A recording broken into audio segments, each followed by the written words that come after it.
Good evening, ladies and gentlemen. Welcome back to another episode of the Prairie Puck Podcast. It is time, the one and only Yinzer himself, all the way out of Pittsburgh. Ladies and gentlemen, we have Urinating Tree, a very special guest. Welcome to the show, dude. How are you doing today? I'm doing all right, man. It's Saturday night, just trying to relax, taking care of a few errands around the house, but not doing too bad on that end. How are you guys doing tonight? We're doing pretty good, I would say, at least here on Pretty BC on the good. West Coast. Pretty good. Pretty good. No heat waves up in BC this time, right? Because I remember they got hit pretty hard, like it them, was Portland, unbelievable. Washington. It was Like 110 horrible. degrees. Yeah, it was so bad that like all of the mussels and like starfish and all like the wildlife on the West Coast, it died. And like I was just up in the Okanagan, and 95% of all of the trees, the fruit trees and grapevines and all that, 95% of them won't be able to regrow for next season. So like the whole fucking So the wine industry is just, they're done. Everything is going. Like at least to shit the around Washington wines. here. Well, exactly. I'm pretty sure the sea life was affected from like down the entire coast. It was crazy out here. But you know what? It's all right. We survived at least. Maybe not the mussels did, but at least we're here. But yeah, so moving forward with this, because the NHL offseason, tons of stuff to talk about, tons of deals, trades, and everything else that's happened. I feel like this is one of the busier ones, not to mention a brand new team will be entering the league next year. I want to ask you your thoughts so far on like what you think the biggest landmark moves have been this offseason for all across the NHL. I know. I'm trying to think. I know there have been just a ton of moves. I know. hard I'd to say keep track. oh yeah. Like I just finished up the script for NHL free agency sports ball. Like I feel like it's gonna be like 30 minutes or something ridiculous because it's just like you can't. The only teams that didn't really do anything were what Anaheim, Ottawa. Winnipeg did it just a little bit, but not too much. Yeah, I mean, just a like, smidge. yeah, a nothing couple more small than stuff usual. like Schmidt, Dillon. We knew we couldn't pay money. We needed to get them through trades. Exactly. Oh yeah. No one's coming to Winnipeg anytime soon. Or that, or else you're Edmonton and you're grossly overpaying everybody. So, Oh my god. Oh. That nurse deal makes no sense. no, no none of the sense. deals make sense. None of None of them. On a career year. Let's re-sign him now. Like, why? Just his contract, like, no defenseman value. When you hit 9.5, that's it. There is no above that. Well, Like, here's wait the a thing year. too. You can thank Seth Jones for that Exactly. as well because it set the market. Oh, Everyone's God. blaming Heiskanen and Makar, but they were coming off their ELCs. You're really focusing what you should be focusing on, Seth Jones, because he had the worst season of his career. And Chicago not only gives up premium assets, and they're arguably the best defensive prospect in Adam Boqvist. They give him an 8-year deal at $9.5 million per year. I don't even know if I give Seth Jones $9.5 million as is. Like, I think he's good, but like 7. after like the Max. worst, yeah, 7. He's a $7 million Exactly. defenseman. I think people that are $7 million a year are getting 9.5. That's the problem. Yeah, if I'm Pellick, I'm firing my agent because how the heck was like when all these schmucks are getting 9, like even Dougie Hamilton gets 9, Cale Makar got 9. Those, as far as I'm concerned, the better deserving of them. That's like- the only people that They're you the only think about two. from that. Yeah, Like- the sad part is when the biggest contract in like free agency and Dougie Hamilton is seen as reasonable in comparison to a few others that are out there. God, tell me about it. Well, let's put it my this way: Lord. give it a few years, you are getting some regrettable contracts. Mm-hmm. More than Long as regrettable. What was that year when Andrew Ladd and everybody signed? 2016. Yes, that year. Oh, And the some of Louis them are still Eriksson going. deals, Like all of it. Lad's got 2 more years. Ericsson's got 1 more year. Thank God he's out of Poso's Vancouver. Oh yeah. Well, you have OEL, so Oh, exactly. Yeah, congratulations. I know. You have your I know next that. Louis Eriksson. But getting on the Seth Jones market, I have his advanced stats pulled up, and just to look, hearing us talk about him and looking at the stats, it baffles me. A 6% defensive WAR this season. That's one of the lowest for a guy playing in the top 4 out of any team in the NHL. Like, even worse than what the Jets had in Tucker Pullman and Nathan Beaulieu playing in the top 4. That's hilarious. That is Well, so how bad. God. Oh, speaking of Tucker Pullman too, Vancouver, Oh. $2.5 million for 4 years. That's apparently the going rate for depth players these days. Dude, take it from 3 Jets fans. That guy is better suited at maybe less than 10 minutes at a role or in the AHL. He does not deserve to be a consistent NHL defenseman. No, He it's had not this 2 season, good games. but there's Unless no you were games. looking at like last year, like I was looking at his stats. I'm like, he was that bad. He got $2.5 million because I was doing a stream. I was bitching about Patrick Nemeth getting $2.5 million for like 3 or 4 years. I'm like, why would you give that to Patrick Nemeth? He sucks. Yeah, exactly. And then it's just like everyone's bitching. Tucker Pullman's like, okay, let's look up Tucker Pullman's like, you gave that $2.5 million. Well, It's Okay. Tucker Pullman, ironically, was also third in points on the Jets for defensemen back in last season with the 16 last points. year. Like, That's it's very when you think about that, you're like, oh wow, That's not not- bad. But a lot of that's that not was a high bar. Exactly. When you look at the Jets' defensive core last year as well. who's getting It points. was the underlying analytics of the Jets' defense were pretty bad. Yeah. Oh, yeah.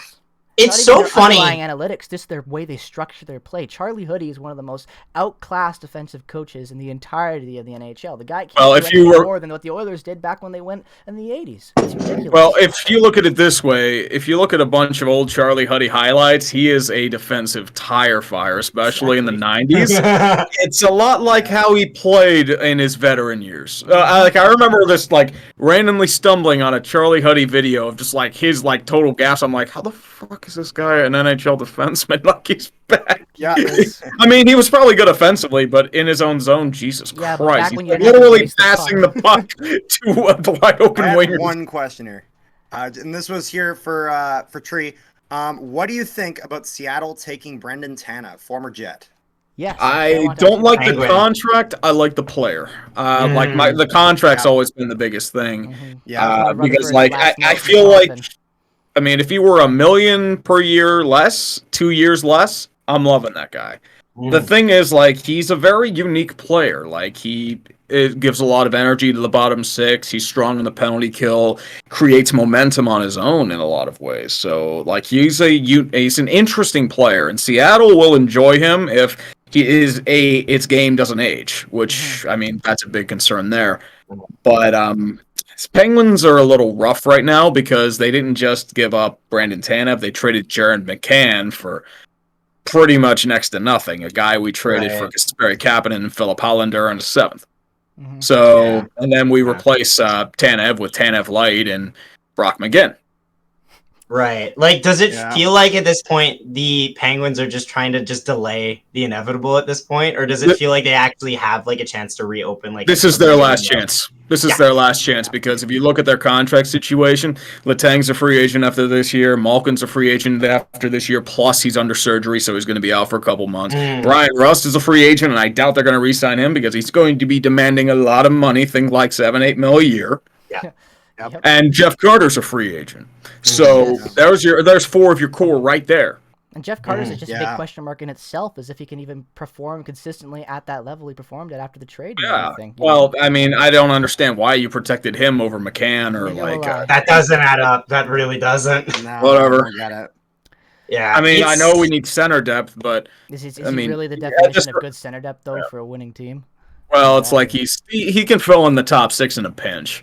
Exactly. But I would compare that almost to like what the Jets have in Paul Stastny. Is I love keeping him and re-signing him. The only thing is that at 36 years old, do I really want Paul Stastny being our like top 6 winger, a guy who's better suited as a center as it is anyway, playing at that of role, course. you know? So I feel that same way goes there. But yeah, Brendan Tanev though is a really interesting player because I really liked him in Winnipeg, and a lot of fans. Everybody liked him. The story. Yes. It was funny though because his first few years in Winnipeg, especially when I would say that year where he played in 2016-17, where he was able to play 51 games played and he only put up 4 points. He was a consistent draw-in over tons of other prospects, and the guy looked like he was just a Pomo plug. But he developed into something really, really good, especially when he made that run to the Western Conference Finals. So I personally think, even though I agree with you, Tree, in the sense that the contract was bad, it was definitely one of Rutherford's final nails in the coffin there as his time in Pittsburgh. But I feel like he's going to be a big missing part of your team next year if you try to have that 1-year push. You need guys like Tanev to win. And even though that contract wasn't pretty, he fit in really good, being able to put up, 16 points this year for you guys, 7 of those goals. That's pretty good. He was also able to blossom into more than what he was in Winnipeg because I was looking at like even at his analytics, it's like he was being carried by Lowry and Cobb, and I'm like, why are we paying this guy $3.5 million for 6 years? Like he's just going to be like a 4th liner. I remember I mean, the rule of thumb is you don't sign bottom sixers to more than 3 years. I mean, but most of the time it's like 6. It's like, okay. So- I mean, this could backfire pretty bad. where would you see him? And I'd actually say a modern comparison now is seemingly Blake Coleman, who despite showing top 6 potential, I would say, usually only fits into the middle 6 of teams' rosters. Where would you see him playing, especially in terms of Calgary? In Calgary, like, I love Blake Coleman's game. I remember when I did the version of the vid on the Devils a couple years ago. He was one of the guys I had really noticed in, like, you know, calling all the highlights and the footage of what I was doing there. Him and Palmieri. Like, so, like, I think he'll do all right in Calgary. The problem is, like, I don't know how well his game's gonna age. I mean, I will say this. I would rather have Blake Coleman at his contract than Zach Hyman on his. I will take Coleman in a heartbeat. Yeah, that's too long of a deal. Oh, dude, they gave him a Lucic. Oh, I know. Do you think that Hyman deal is going to set a precedent? Exactly. I want to ask you this because I think personally it will. We've seen it a lot this year. Is that do you think that all these contracts being given out, especially for the comparison is the Hyman deal, do you think we could be going into a potential lockout territory, especially within this flat cap world? I don't know. I mean, you already agreed to an extension. I said this. I mean, I worried about it a couple years ago, but that didn't come to pass. I'm not worried about lockouts. I'm worried about GMs drinking so much of the stupid juice that they realize, oh crap, I don't have anything to do and I need to bail myself out to maybe sign the next big guy. Like, okay, let's suppose Gabriel Landeskog at free agency. Somebody was giving him 9-10 mil. Oh, probably more than that potentially. Oh yeah. Right, for sure.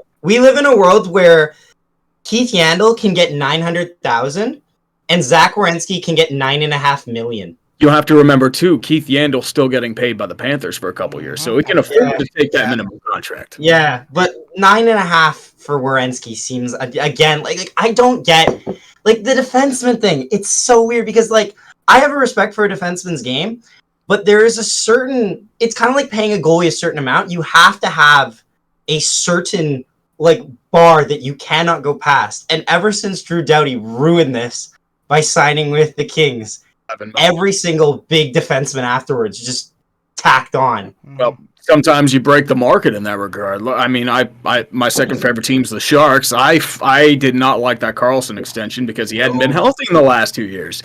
And lo and behold, he's looked like absolute shit, and it's fucking depressing. Right. Because just Carlson, like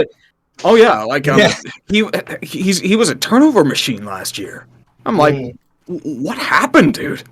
Like, like, I know your skating's nerfed, but it shouldn't affect your instincts. Right. Yeah. And all those teams, like, they're kind of hampered by those deals because they can't get proper depth unless they're getting him at the deadline, where the cap really becomes somewhat irrelevant if you manage your money properly. A lot of the teams that have it, we look at teams like Chicago, past their proverbial window, and the Seth Jones trade immediately screws them on trying to rebuild. Because if you suck next year, you can't tank for that pick unless it gets right into lottery. I don't think they're planning to tank, though, after the Fleury acquisition. I don't think they are, but I think that could happen. Exactly. That's the strange thing.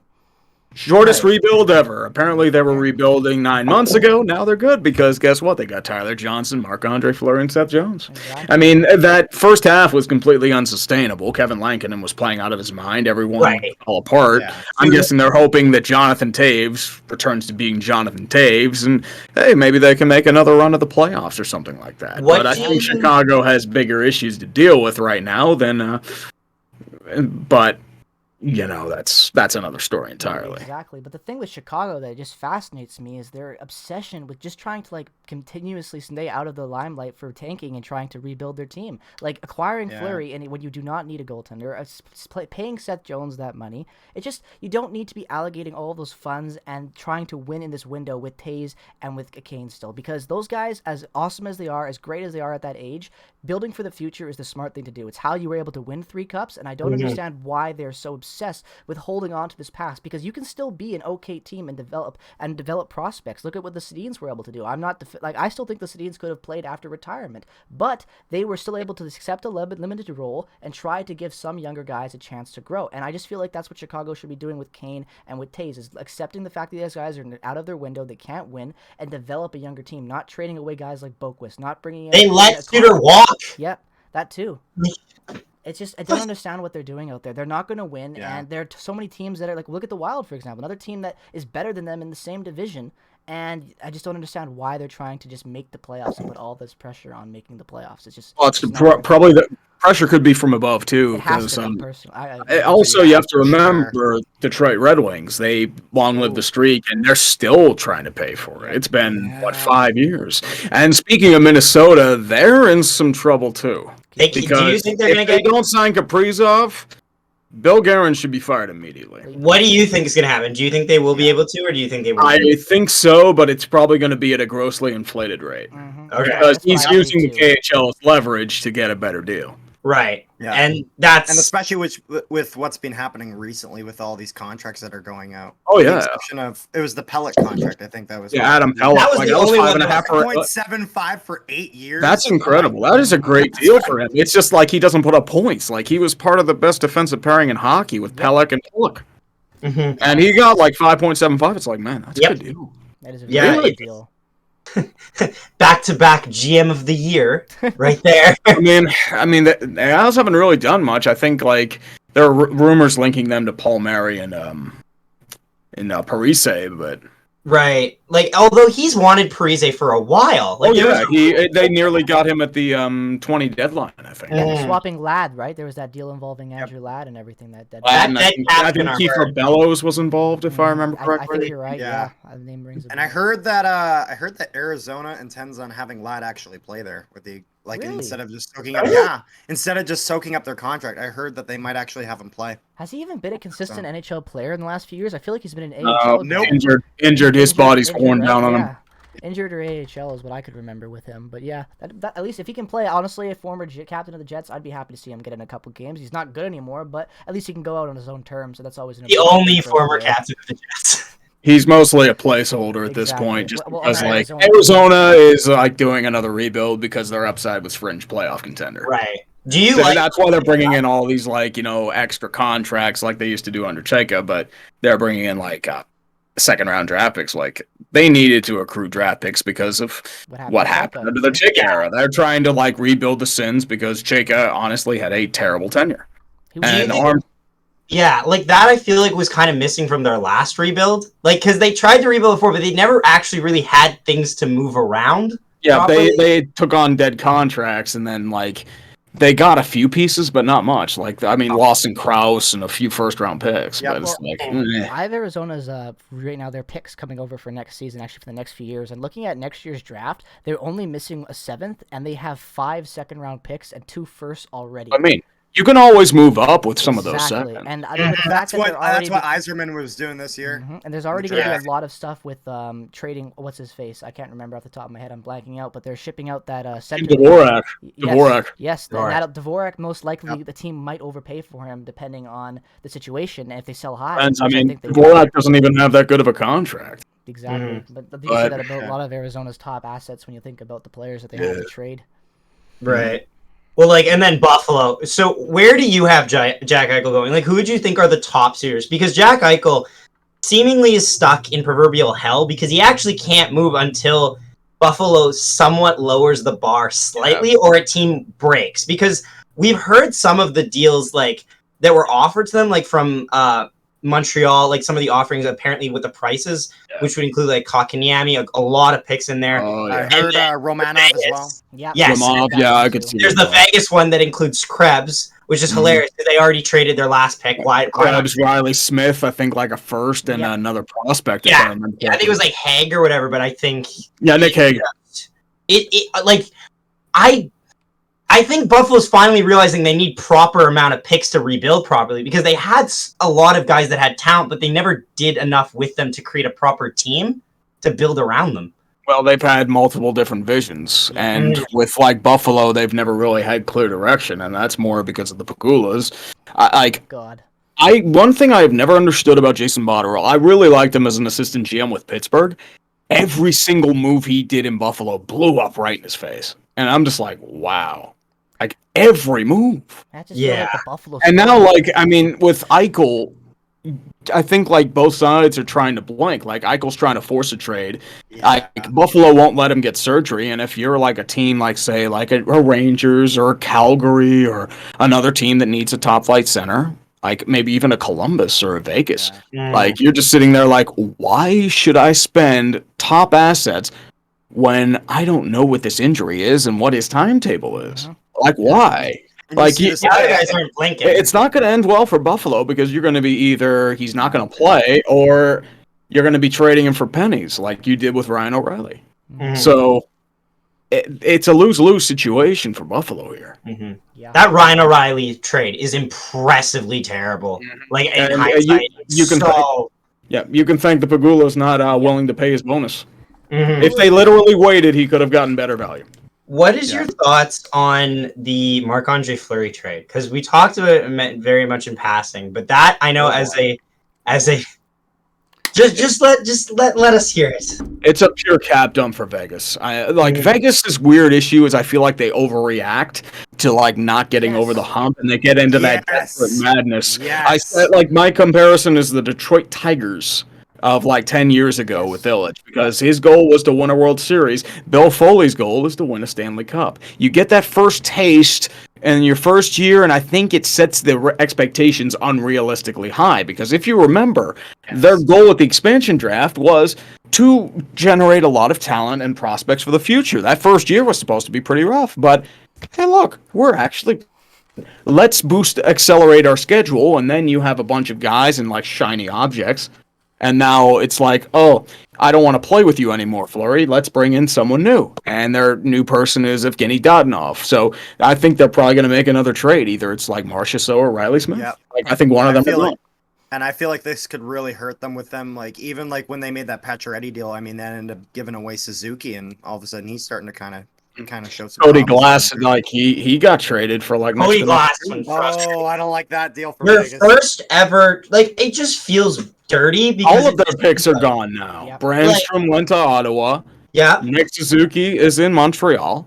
Cody Mhm. Glass is now in Nashville. there's gonna be the cliff, and when Of that course, it's hits, gonna fall it's apart. going to, like, it's And then nobody's going to show up in Vegas. That's the big thing that bothers me the most, is you already see it within the fan base of how they treated Fleury. If they dump Marchessault or any of those guys in a really bad trade or anything even similar to that, it's gonna like erupt hell in Vegas, because the fans, they don't know a lot to they don't really have any negative things to view in the past to go off of, right? They've only ever had One success. thing is San Jose, Game 7. Exactly. Yeah, even then, That was their own really- damn fault. Yeah. I just think that it's only a matter of time before that fan base is going to fall apart, and because it's all built off of that 1 year success, and now trading away all these guys within 5 years of the organization even existing, Yeah. it's not a good look. They traded away Reeves as well, which is just like, and that's just hilarious, because you're like, Rangers, why do you need to do this? I'm going to do one pose, and you will understand why they are going for grit. This pose is why the New York Rangers are going all out for grit. It's the same thing that Jim Rutherford dealt with when Tom Wilson took out one of his players. He doesn't want to win a cup. He wants to beat Tom Wilson. That's why you gave Barclay Goodrow a fourth liner that was a passenger on a line with Yanni Gourde and Blake Coleman, a Tanev deal, which will totally not backfire in any way possible. That's why you signed Patrick Nemeth to $2.5 million per year. That's why you're linked to Eric Goodbranson. It's not to win cups. It's to beat Tom Wilson. All I can say is, Rangers, welcome to the club. So, sticking on the topic of expansion teams, what do you think about Seattle signing Grubauer when they already had Drieger? Because it kind of looked like they were going to have him as a starter, but now they signed Grubauer. So do you see them doing a bit of this almost 50-50 tandem between the two? I do. 1A, 1B. It makes their goaltending one of the best in hockey, I feel like. It's a bold move, and they were able to flip Vanacek for a second-round pick back to Washington, which that clears up their end at least. You can put DeCord in the minor leagues. Right. I don't know about the rest of their signings, though. Wenberg, he had his moments in Columbus, but he's going off 1 year in Florida, and you're giving him $4.5 million a year to be your second-line center. I don't know if he can do that. Mm-hmm. Jayden Schwartz? No. Not for that hit, not for the same, he's an injury-prone second-line winger dealing with decline. He's not what he was. He's entering his 30s, and I'm just not, you're banking off the reputation he had in the 19 Cup run. And he had the same contract that Philip Deneau got. And I'm going to ask you a question. What would you rather have? Jayden Schwartz or Philip Deneau? And I think that answer is pretty obvious. Philip Deneau. Right. Any Yeah. day. Exactly. Any Like- day there. And they also they re-sign Vince Dunn, Vince Dunn for 2 years. Yeah, that's and then a they good pick one. up Marcus Johansson. Yep. Which is probably Mojo for 1.5. That's not a bad I like middle that stick deal a lot too. He's a good guy that provides depth on a cheap contract. That's all you Exactly. ask for. And you need that to win a cup or be at least competent to make the playoffs. You need good depth. Exactly. Was it Seattle weird- can make the playoffs. Oh, for So, sure. I mean, Especially in a weak Pacific is a Pacific. cakewalk. Pacific is disgusting. Yes. Like it's everything we thought about the North Division being insanely weak. Amplify that by about 10. That's You have the Pacific. Pacific next year. It's Like the it's halves and literally just half-nots. Vegas. It's Vegas. Like Yeah. that's it. Like Edmonton is a one-trick pony. Calgary has done nothing but underachieve, and then the Pacific is just a total shithouse. So Exactly. all the Cali teams, I mean. Yeah, all the It's Cali very teams, up and for go grabs. up the coast now, and you've got Vancouver up there sitting there in Vancouver, and I don't think they're gonna. Be Jim Benning is gonna Jim Benning. That's Exactly. that's pretty God. much what it is. He gets Garland, then he gets Pullman. Like what a rise and fall overnight, honestly. I don't know if I'd pay Connor Garland $5 million for 5 years. Like I think he's good. I I would like not him. have given him 5. Maybe not, but if you're gonna overpay someone slightly, if it's in the $5 million range, it's not the worst contract to have to overpay a little bit. Like it's better than like a lot of the $9 million deals. Although you then get that in OEL to an extent. So That's what I mean. You had to take on OEL and give up your 9th overall pick, which I mean, Dylan Genther, he has a lot of He promise. does. I want to And ask go ahead. I just wanted to ask you quickly about like OEL and kind of talking about him and Nate Schmidt, because since the Jets get Nate Schmidt off of a down year in Vancouver, and then Canucks go out and get another defenseman who has been on a down slump for the last, I would say, almost 4 years. It really has been horrible for all of Eric and Larson. Do you expect to see any of those guys have decent bounce back years? And if you do, which one will have the stronger season? I'm not sure. Like, I feel like with OEL, Seth Jones, and Rasmus Ristolainen, you're not trading for what they are. You're trading for the idea of what they could be and the idea of how they'll fit in your lineup. And unfortunately, when you try to trade for ideas, that rarely works out. Yeah. Unfortunately. Like, I mean, Ristolainen, his contract's expiring after next year, so even if he does good, he's going to demand a huge pay raise. So, Philly, congratulations, you're playing yourselves. If OEL doesn't become what they think he's going to be in a top-flight defenseman, you've got another Louis Eriksson situation on your hands that you can't move. Exactly. Seth Jones, same thing. Like, if that downward trajectory continues, you're going to have some awful contracts. And it's not like I hate these players. Like, I like Seth Jones. I like OEL. I liked OEL. Like, I thought he was one of the most underrated players in the league 5 years ago. He was. But now, unfortunately, like, you see the massive regression even on the stat sheet. And it's like mind-boggling that legitimate assets were given up, especially since those 3 bad contracts Vancouver has expire next year, so you can go out and take care of a few things. Exactly. You also have to remember, too, they've got bigger issues to deal with. Quinn Hughes is due his next extension, probably a bridge. And then you have Elias Pettersson. He's going to be getting over 10. Easily. Especially over 10. I mean, I'm surprised nobody's offer sheeted him yet. I think there will be. I think he will 100% be a guy we see get offered because the like- Canucks are going to have to pay out of their ass to keep him. That's what I mean. Like, he's a game-changing talent, and those game-changing talents don't come around too often. So, you know what? If I have to give up, like, a first-round pick or two, I'm probably not getting a player the talent level of an Elias Pettersson. So, guess what? I'm going to plop down $10 million per year for 7 years for him. Easily. Yeah, I agree. As a guy who lives in Vancouver, goes to those games and sees him play, he is one of the most game-changing players to come into the league in the last few Exactly. seasons. He is without a doubt worth every cent he'll get paid, and he will be offer sheeted. If Kotkaniemi, out of all players, gets an offer sheet, there's no way some team won't take a chance on Pettersson. He's just too. And good. Kotkaniemi, like, I mean, I don't know about him. Like, he's got potential, but he's That's had a hard time putting it drafted, though. together. He's always just been that potential guy because they reached at 3 to even take him. And I just don't know if he's going to develop into that guy that the Habs think he is, because when you look at the value that some teams, like you look at Vegas, right? Like Buffalo, wanting Kotkaniemi in that deal for Eichel, they value Kotkaniemi as a very high level asset to bring in, and I just don't see him immediately being replace that him with guy. Eichel. Exactly. I don't see him being a franchise type player that Eichel is. Like Eichel, a lot of people don't realize, because Eichel hasn't been in Buffalo and with injuries the last year, Eichel is a top 5 talent in the NHL. You could argue when he's fully healthy, he is so dominant. And for a team like Buffalo, with the support that he has around him, I think that a lot of fan bases just really don't see how good he is. And I can't wait to get when he gets traded and he actually finally gets a chance to be a real star outside of Buffalo. That's what I mean. Like, I feel like Rangers, Calgary, That'd be awesome. Montreal was considering him. Vegas, Boston wouldn't be a bad option, but I don't know if they have the assets of the cap to do it. Right. That's the problem. Yeah. Boston's one of those teams, though, that if they want Eichel and all the management and the team, they come to that agreement that they want him, they'll find a way to bring him in, though. So I think Like, same thing with Taylor Hall. Exactly. Like, I mean, you could probably trade, like, DeBrusque, It's been on the chop. Carlo, Like, and then probably a couple prospects, like, Mm-hmm. and first-round picks. Like, Exactly. you'll probably be trading Swayman. Mm-hmm. For sure. But and you got to part with those picks, which is something that they might not want to do, but as where they which are is right right, now. though. They should make the playoffs, though, so those picks won't look as bad, depending on, like, they'll be middle to the back, hopefully. If you're getting Jack Eichel, you expect to be late round picks at bat. Mhm. Like, a minimum 20. Exactly. That's a Yeah, fair sure. assumption right there.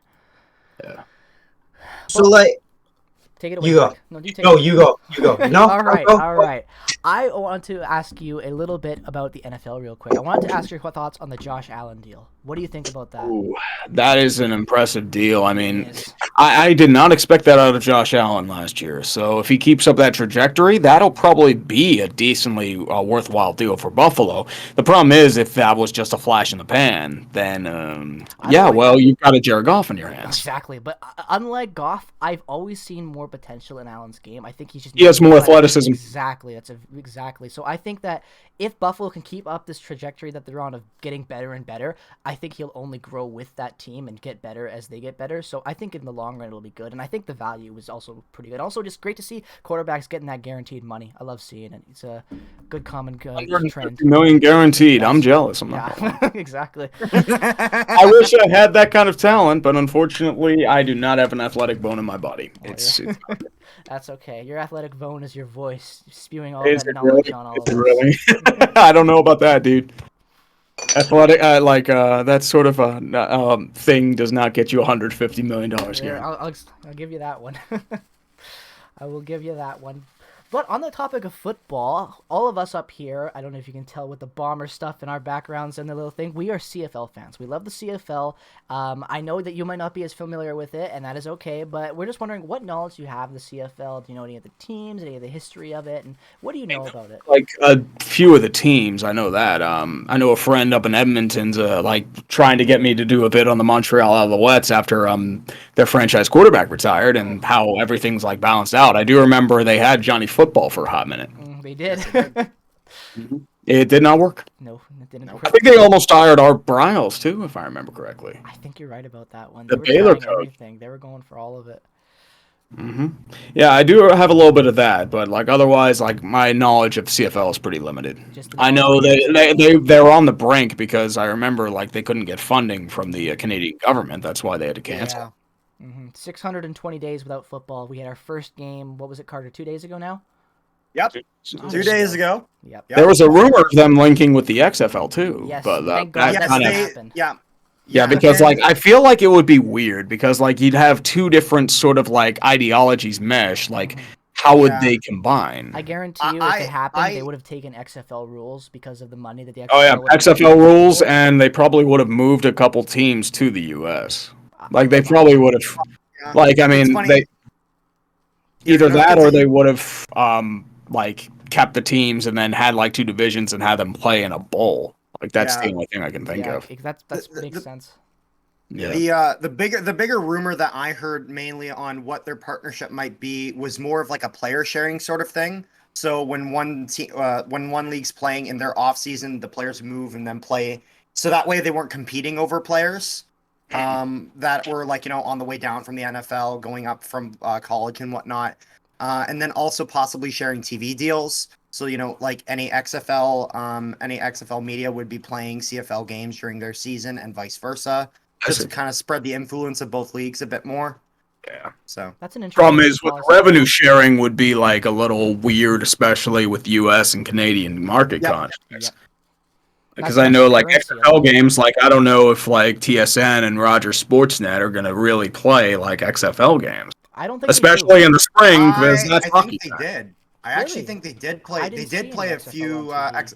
I did see a few XFL games when they did start up on TSN. On TSN, yeah, well, it's related with ESPN because ESPN had that like yeah, of That broadcast makes license. sense. Not on Sportsnet though. Not No. on Sportsnet.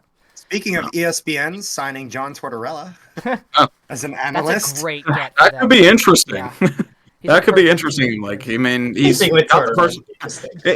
It's always wait to see ironic this. that he was very brutally cold to the media, and now he's working for the media. So, welcome to club. Who do you think will win tonight? Rangers. Why? Just cause, and then they just go right to commercial. Like it's such a weird thing because the guy. It's not like the guy likes to talk, but he's just so brutally honest.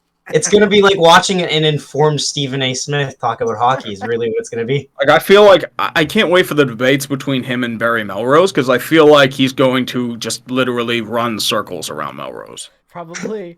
ESPN hockey is going to be great for next season. I am actually. We'll see. I mean, I hope I'm they not do it sure right. about the announcers. I hope they don't fudge it up. But I mean, if like the Seattle expansion drafts any like hint of what's to come, I mean, apparently that was an NHL like production. Like that was pretty bad. That was so disappointing. Like it was a Seattle live stream tourism ad disguised as a draft. Right. Like we had And, the live stream. It was so disappointing because we're like, well, let's see if they got it right. They did. Okay. Oh yeah. Thanks, Frank Saravalli. Thank you very much. Yeah. You ruined everything. Yeah. I would have been shocked about Gavin Bayreuther, and now it's like, oh, they picked Gavin Bayreuther, yay! And it's like, and it was such a dud because like they were thinking like, oh, they're gonna make trades, everything's fine. It's like no trades. No. And it's like, you picked Gavin Bayreuther because you thought he was the best option. You picked Cesar or whatever from like the Flyers when JVR was available. Okay, I was JVR. It's like I was waiting for a trade to come out of there. Like the next, I'm like, surely you cannot tell me that the Analytics have a guy at 1% of making the NHL. That's your pick. Yeah, it's not even Turinsky. Like I would have picked Gostisbehere. Hell yeah. Yeah. Gostisbehere for to give him a shot. Oh yeah, like that was that connection between him and Haxtell. Like Gostisbehere at his best years under Haxtell. Yep. Right. Yeah. So What do you think about now the goaltending situation for the New Jersey Devils? Obviously, them trading with Detroit, hoping to sign Bernier. He then walks and signs with the Devils. Oh, actually, you're thinking of Carolina. No, sorry, Carolina. Sorry, yeah, that's what I meant to say. Yeah. It's all right. And then I think they lost both. Didn't they lost Yeah, Mrazek and Reimer. I think. Yeah, Mrazek's to Toronto. Reimer is San Jose. Yep. I do not get the Nedeljkovic situation. Like he was a Calder-winning goalie. I thought, I mean, even if he had a sophomore slump, he would have been fine as your backup. But you want to lowball him to $1.5 million? That was the low ball? Oh yeah, that was the low ball. And then he got traded to Detroit for literally a third-round pick, which is pennies for what he is. Steve Eisman's like, you know what? Hey, I'll take him. I'll pay him $3 million a year. Yeah, And they took Suter as well for that much. Hugh Suter, yeah. I mean, that's the other thing. Like, I'm just sitting there like, why didn't Chicago tender him an offer? Like, he had a decent rookie year, but I mean, whatever. You go sign Freddie Anderson, who hasn't been healthy. He's been the epitome of inconsistent. If you get to a game 7, he's guaranteed at least one really soft goal a year, as we've shown the past 3 years in Toronto. Yeah, and you also brought in Antti Ranta, who's a great goalie when he's healthy. Unfortunately, he's not healthy all that often. Exactly. You can't sign Dougie Hamilton, so you go out and sign literal cancer to replace him, and your entire fan base is now pissed. So congratulations. God. I never understood that one. I was hoping to God that when I saw the ties that Montreal might be going after him after the It would have really that would have been fitting. I was like, please do it. Just that would make my day to watch. the holy trinity of trouble right there. It would have been Pure Mike Hoffman cancer. too. Mike Hoffman. Bring his girlfriend along for the ride. Oh yeah. Want to move to Montreal, huh? If Evander Kane There you gets his go. contract voided because of that situation, Mark Bergevin's going to be calling. It's like, hey, Evander, you don't have to worry about paying off your gambling debts up in Canada. Yeah. Come on, You know what It's the not funny? gonna come and sign with us. I have a Because funny that- story about Evander Vegas. Kane actually, because I feel like his gambling debt extends all the way to Canada. Because I have friends, Shocking. including myself, that have seen him at the local. Because where I'm from, Tree, I am from the same hometown where Evander Kane's family lives and where he grew up. So I see him in the off season a lot, and the guy is one of the most like stupid spenders I've ever seen in my life. My buddy saw him go into a vape store and drop tons of money on stuff there. He's been to the casino. He's been linked to all the casinos in the area and dropping thousands and thousands of dollars on games. And on top of all the rumors, it just does not look good. So I think that Canada Shocked me isn't one good place bit. for him Like, either. You've been put two and two together for years now. He got arrested outside of the Right. casino. Like he'd been Yeah. linked to a bunch of like gambling allegations. Oh yeah. Or The the old bankruptcy. Vegas It's photo? like this has to be gambling related. I did a breakdown on And now, Evander if Kane. it's true that he did bet on games, you're looking at a banishment from the league. Like he's Oh, going to be playing in That's Russia. it. He's done. Honestly, like I did a breakdown on Evander Kane a couple of days ago, and it was one of the most nightmare Google searches I've ever had because like I was expecting to just be like, oh okay, it's gonna be some Reese from the Sharks. No. The tracksuit incident is nothing on all of the like. It's such strange progression because we started to the point of him not paying for like speeding tickets at around $200 in Winnipeg to like just rapidly moving up to $500,000 to like $28 million in debt. Something like 20, that. 27, Like- $27 million in debt. Just a horrifying progression on where he's been. Well, Yeah. when you look at from like, because we as Jets fans, we saw the We hated progression it. of this through all of it. We've experienced Hated Evander Kane, and it is awful. He's Was like posing with God. cash. I mean, It's you can see it in Buffalo too. Oh, Buffalo's a really Right. good example yeah. of that his time Mhm. there. And I thought like he got his act together in San Jose, like there wasn't a peep out of him, and now it's like, oh well, he was bubbling beneath the scene, and now it's bankruptcy. And on top of that, Well, all of this stuff actually- happening on his career year too, which is just Yeah. the crazy thing. Like I like, really I- hope like- it's not true because I do want to see Oh, the guy succeed and like That's the being thing. If that he is, stupid- like, he's a talented player. Like exactly. he is. Like imagine Yeah. having your career year and then getting betting on yourself and you're against your team and stuff in your career year. I hope it's not Yeah. true for his sake. And I And feel I've like it heard that- is. yeah, I think it probably is. It probably Like, I feel is, but Probably just thought, yeah, we'll bet on them. And he probably just put the money away, didn't care about it, because like we know that he has trouble with gambling. Like the It's very well Cosmopolitan known. don't lie about that. Like $500,000 is no joke. Gambling addiction is very, very tough to break. Yep. Mhm. One of Like the it's just hardest. that, like I bet you any money he probably had like a huge jackpot early on in his career, and he wants to get that throwback because that's Probably. usually a big tell in a lot of gambling addictions. For sure. Because you just want that thrill. Right. Yeah. And, you And it always face sucks. It's the same with drug addicts. That thrill, that first high. It's Well, it's the high. It's the struggle of just addiction. chasing and it's Talking- a dependency. Talking about addiction, do you think that Tampa Bay is going to be addicted to getting to these Cup finals and keep on winning? Because we were talking about this a little bit earlier. I don't see the Tampa Bay Lightning winning another Cup with this core. Not because they're bad, but because I feel like the best versions of the team have happened the last few seasons. I don't see them Maybe. continuously being a threat, like a three-peat team. Not a three-peat, I but think a team they that can- wins 3 with that core. Do you think they will? They do have a lot of depth, like young depth, they can still bring in to replace their guys. Boris Kachuk, Taylor Radish, Alex Baraboulet, Cal Foot. Like, they still have guys they can develop and build from within, and Tampa Bay's been really good at that as well. I think they'll still be a legitimate contender. As for winning a three-peat, I don't know. It's brutally tough to do. Exactly. Yeah. Mhm. I got such a kick out of seeing Corey Perry sign in Tampa. It looked like Yeah. he was just, he's like, screw it, let's go, come on. Good veteran influence. Miami is my friend. Yeah, he's like, I'm done with this.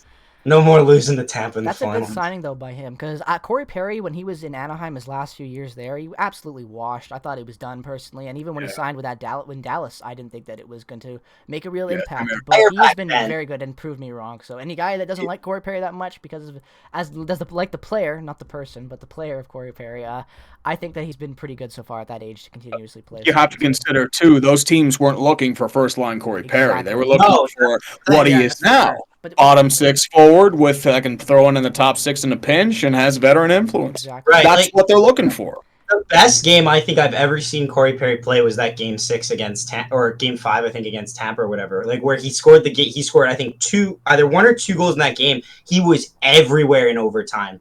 Like if somebody was going to score for that Dallas team, you knew it was going to be Corey Perry because he was just commanding the entire ice. Like what are some of the big the weirdest signings for you in this offseason? Because we have seen a lot. Like which ones make sense to you whatsoever?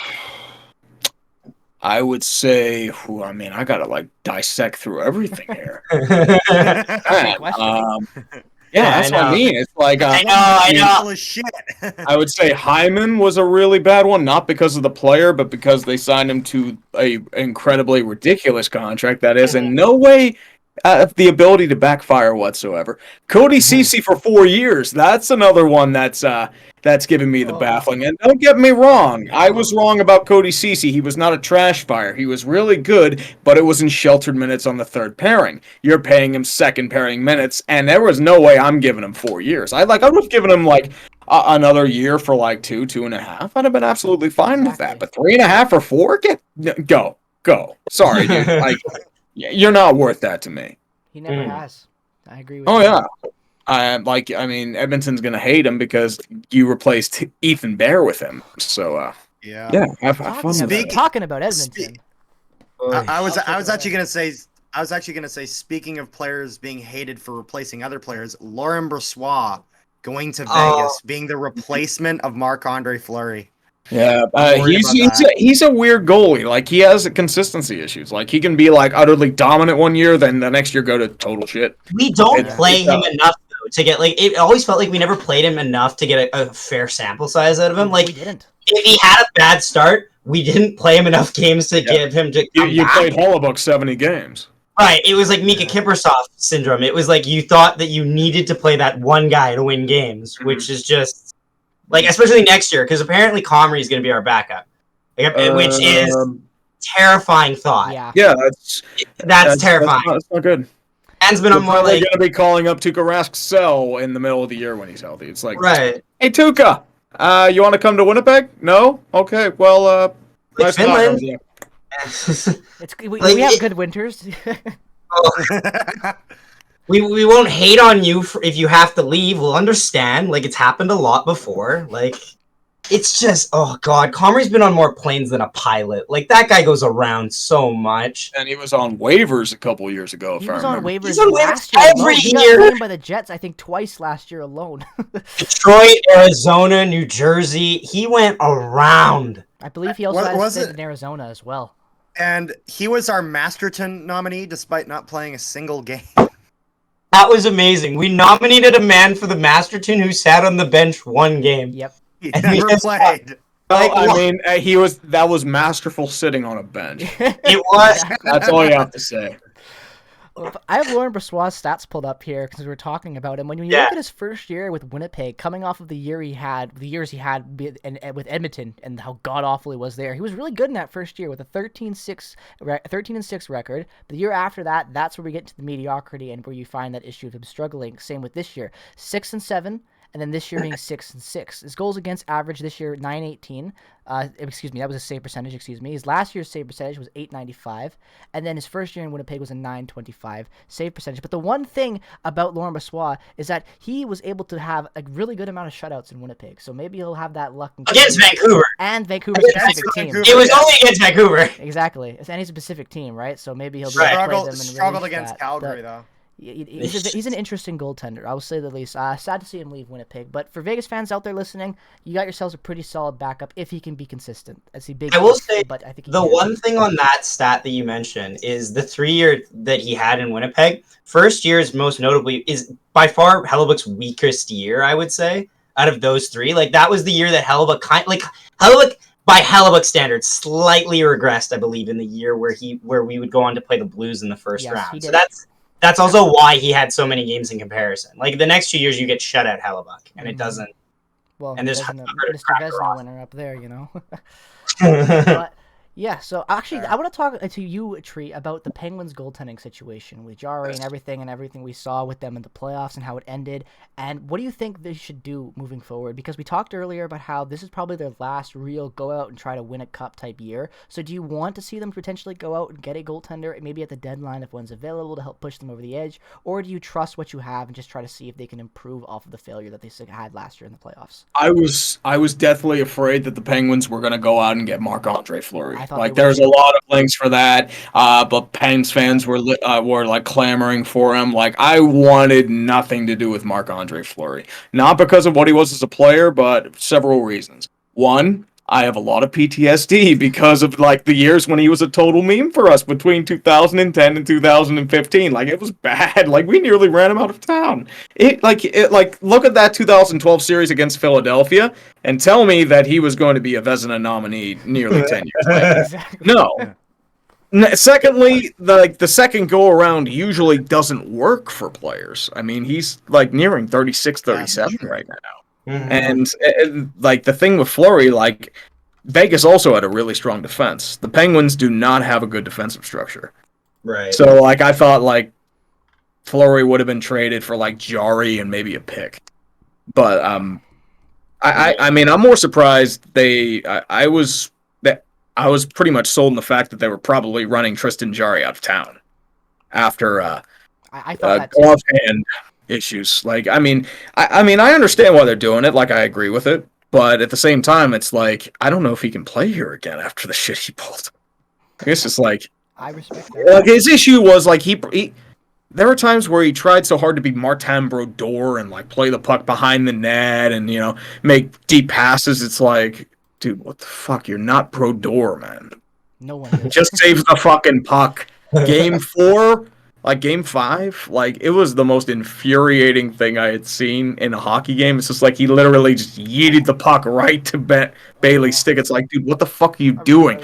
Mike Matheson is coming literally on your left-hand side. You're looking for a deep pass, and there's literally nobody there. It's like a couple guys, like, in a really narrow window. It's like, dude, what the hell?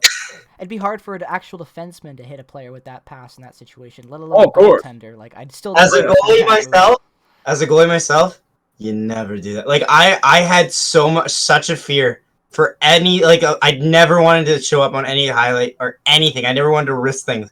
So I was like going down, and I wore glasses, like different glasses. So it's a blurry black thing coming at me. I'd be like, no, full pads behind the thing. If we're putting the puck, we're throwing it in the corner because at least then there's a delay before I have to panic again. Like, no trying to make stretch passes. You're not Andre Vasilevsky. You're not getting a second assist. Like, exactly. It's just ugh. As Jets fans, we see that in Mr. Connor Hellebuck too often. Connor Hellebuck needs to stay in his goddamn net because that is he's on probation. Oh, I kind of noticed that with Vasilevsky in the cup. Like he'd always like try and play the puck behind the net, and it'd always lead to rough situations, especially against Montreal and the Islanders. Right. It's like sometimes you try to do way too much, and it's like it ends up hurting you. Right. Well, especially Montreal and the Islanders, especially because their whole game strategy is based on counterattacks. Is just as much pressure as they can possibly push on you because they don't have the highest end skill players there. So basically, just them overwhelming teams is how they're going to win. So, yeah. So as a Penguins fan, there was a couple of moves for you last year, and now with like a year of hindsight past it, how do you feel about the Kasperi Kapanen trade and the Patrick Hornqvist trade? Because those two trades were pretty much panned by Penguins fans when they happened. Now with a year behind it, how would you view them? With the Kapanen trade, like I like Kapanen trade and the Hornqvist trade. Well, Kapanen, like they paid way too much for Kapanen. Unfortunately, it's like, I mean, I don't mind Kapanen the player, but giving up like including Hollander, which you had to get back in that trade, it's like, okay. I mean, Kapanen's a good player, but at the same time, it's like you're just hoping that he can thrive in the top 6, which he did well when he was able to get the opportunity. And with Hornqvist, I think the issue there was he couldn't stay healthy. Like, I love Patrick Hornqvist. I love his game. It's just like he plays the kind of game where you just fall off a cliff when the time comes. I was more surprised he was able to stay healthy in Florida. Like, he had a damn good year. How did Matheson play for you, would you say? Because Matheson was not like Matheson he was probably our worst defenseman last year. Right. Like, he was exposed in a lot of situations. I mean, it was him and Marcus Pettersson who were probably our worst. But that was just because of the time they all have to play. And Matheson has that terrible contract too, so it's right. I was just kind of hoping in the back of my mind that please Seattle take Mike Matheson off our hands. Although I think they exposed him, it's like it would have been. They got enough defensive depth, actually. That was us Canucks fans with Lucas Spiza back in that Vegas expansion. Lucas Spiza. Oh, that guy had a good year in Winnipeg. That guy had a good year in Winnipeg. I was weird. It was so. I'm more surprised Lucas Spiza is still a thing. I thought he was in Europe. He's in Nashville still. He's actually Lucas. I'm gonna pull up Lucas Spiza's advanced stats real quick. I'm actually curious. I think he's actually become a competent. Because he was competent in Winnipeg, but like being competent in Winnipeg, like the bar's not high, which is so funny now. Seeing all of our defensemen get picked up by other teams, it's like, so we have bad defensemen, yet you want to invest in one of our bad defensemen. That's like 3 years for $3 million for Derek Ford. I thought he was getting $3.5 million. Was he not? Is it 3.5? I thought it was 3, but let me go check. Barely plays in the NHL. He doesn't even have any advanced stats. He's got too. He didn't play to even be able to calculate them. No, he's getting $3 million. You're right. Yeah, I wasn't sure if it was. Yeah, Forbert's getting 3 for 3. That's a good deal. Forbert's 3 for 3. Yeah, I mean, they're probably trying to replace like they're about Kevin Miller. That's probably why. The thing with Tree with Forbert is that I think almost any Jets fans will say this. At the start of the season, I would say about a quarter way through this season, Forbert looked to be one of the best value free agent signings from that past free agency class. At $1 million per 1 year. Under $1 million. Under $1 million. He was killing it. He actually even put up points in that stretch. He was our best defender by far. He was playing in the top.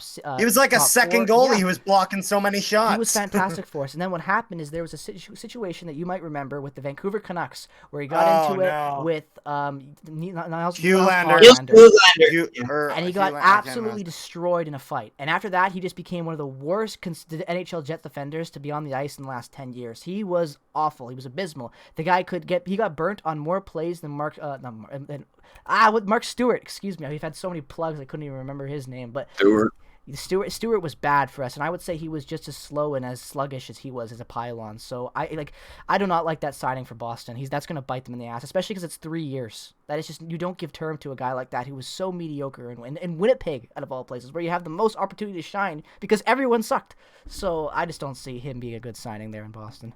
Let me think. I mean, if you buy him out, you only have to pay it for like a couple years. So let's buy out his current contract. $3.5 million for a guy that's not worth that. Yeah, that's a bleak future. Like, let's buy out. Like, your cap hit's only bad for if you buy him out next year, you're only paying like 1.3. And then 388, and then paying like $888,000 for the next like 2 years. But like we talked about Boston, if you're a team that wants to go out and try to win, you want to have as much cap space as you can. Every $1,000 it makes a difference. So I just don't see that value in a guy like him. I mean, I don't know. It's like the good old boys hockey club. So exactly. So, what do you think about the way that Braden Holtby has kind of been ever since they won the Cup? It's been a very interesting turn of events for him. Obviously, him going to Vancouver for a bit, and now him signing in Dallas for 1 year at $2 million.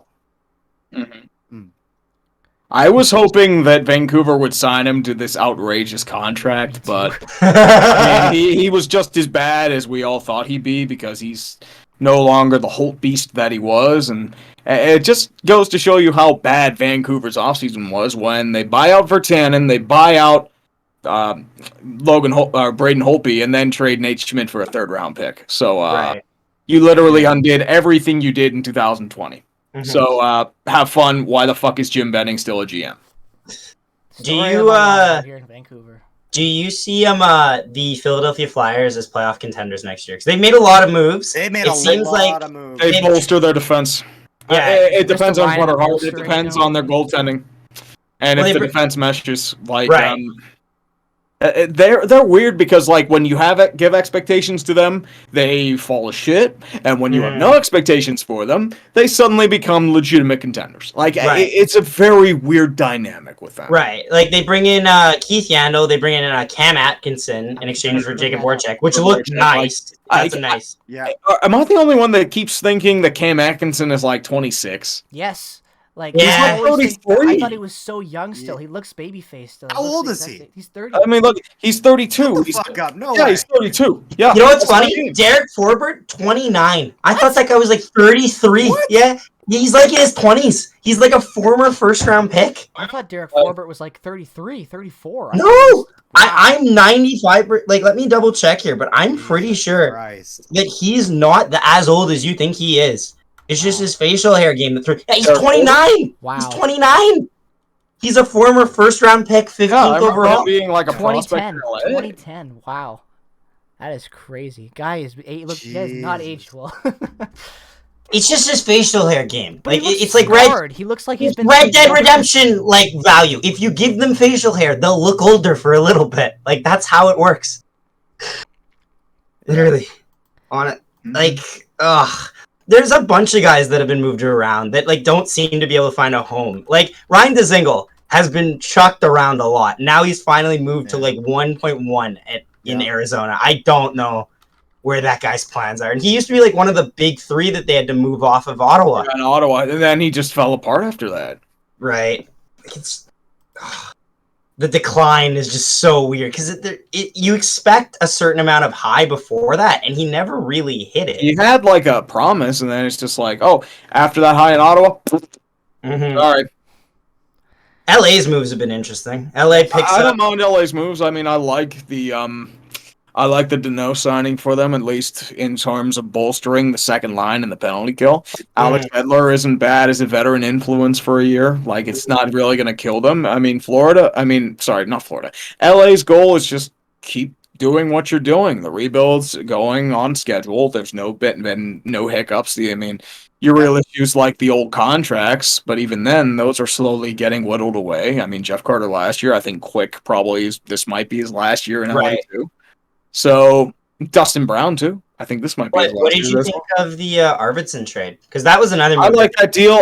Nashville did that just because like they needed to free up space for their draft. That's the only reason why they did it. And like Nashville had no leverage. That's why they all got so little in return for a top six. Nashville should be in the basement now, right? Like we're all I mean that they could probably move Allen the potential to sneak in as playoff contenders. Maybe mainly if Cal Peterson keeps up his trajectory and gives that number one goaltender, they could be something with proper development of guys for LA that are out of the system. Yes, out of LA. Okay, Nashville is like.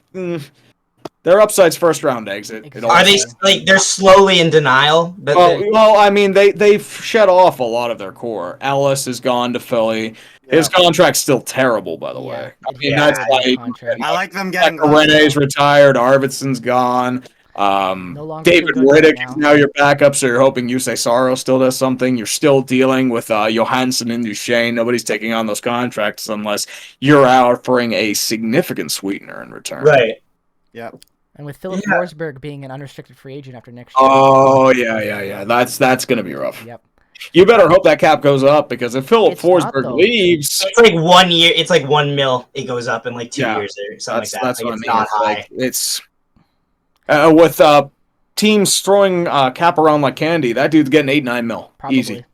See, if I'm in Nashville next season and I'm looking at the players I have under term and where I'm at right now, I'm making a move to trade Forsberg, and I'm also making a move to get rid of the guy who I thought the Jets would pick up this year in Matthias Ekholm. Both of those are going to be coming up UFAs. They're big parts of your team, but you can easily get a ton of value for them. Teams will overpay at the deadline for sure for that type of talent, and you can really bolster up your picks for the future because I'm looking right now at their picks going forward for the next 3 years, and other than a third-round pick picked acquired by LA, they have nothing. They've got only one. There's got barely any picks, and the picks they have are very, very just their own. So it's based off only their success. No assets. They need to start getting some because they are not in a very good situation. I didn't realize They're they really bad at the end of the year. Like I think like they'll start selling pieces I think they off. will too. I think that's a very interesting team to watch for next year for all They of us in that re-signed sense. That they will probably be one of the big sellers next year if they have a really if they start poorly to start the season and They have if they have a start like they did last year,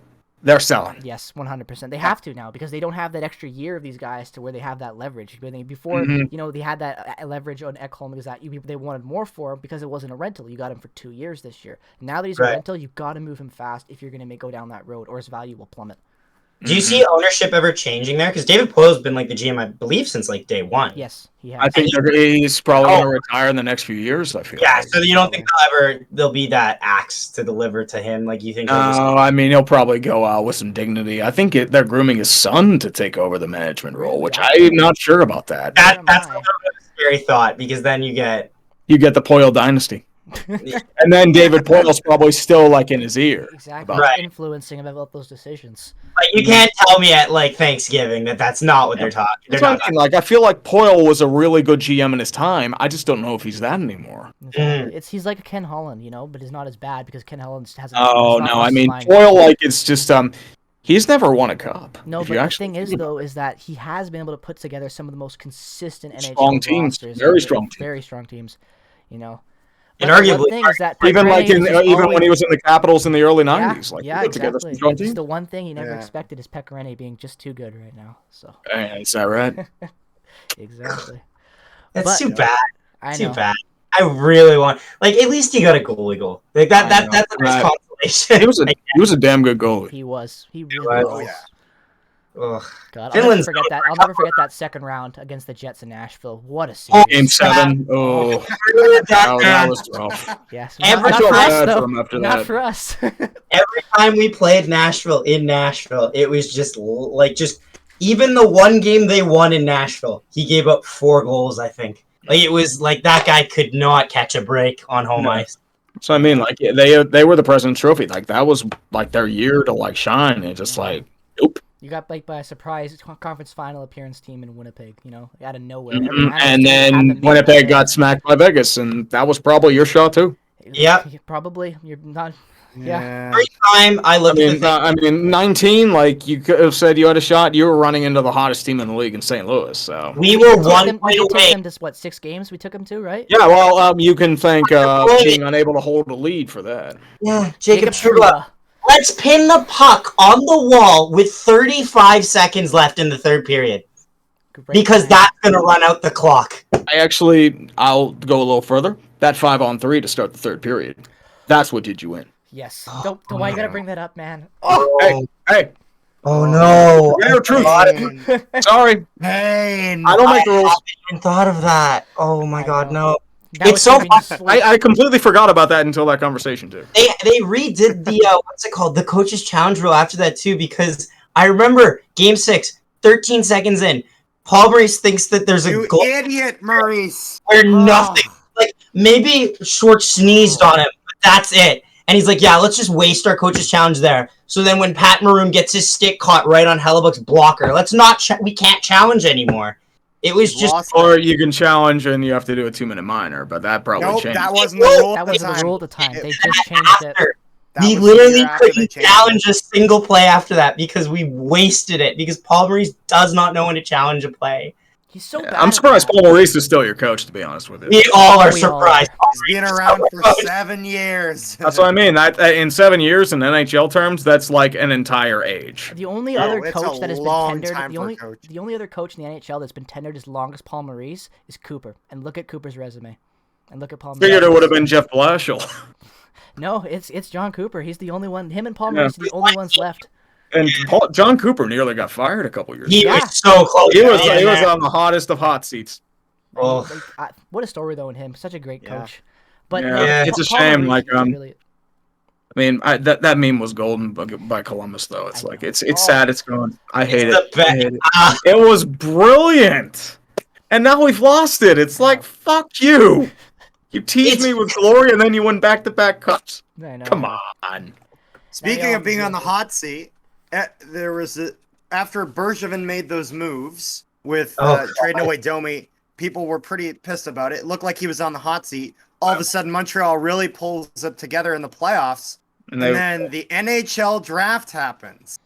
Oh, and this gets interesting again. I'd love to Well, hear you your have thoughts on to this. consider, too, look at the Blackhawks situation. Like, a couple of the guys that were in that locker room, too, Bergevin and Cheveldayoff. We don't know if they had any knowledge of the situation. I mean, they're still looking to investigate it. Bergevin says he doesn't know, but I don't know. Like, he was a higher up. Like, he was a director of, like, player development, if I remember correctly. I don't think Cheveldayoff knew. Not to defend him as a Jets fan. I genuinely just feel like he might have been out of it because he's very disconnected from that type of thing. He's very like player based and professional. Like he does all of his stuff from a cabin in the middle of nowhere during the off season. Like that, he is very like alone. And he's very respectful. I feel like, but at the same time, it's such a weird situation because the NHL has shed no information on it, and I don't. They're trying to bury this as far as they can. This is their version of the Astro sign stealing scandal. Yes. It's like nobody wants to talk about this shit. And I completely understand why it was hid under the rug for 10 years.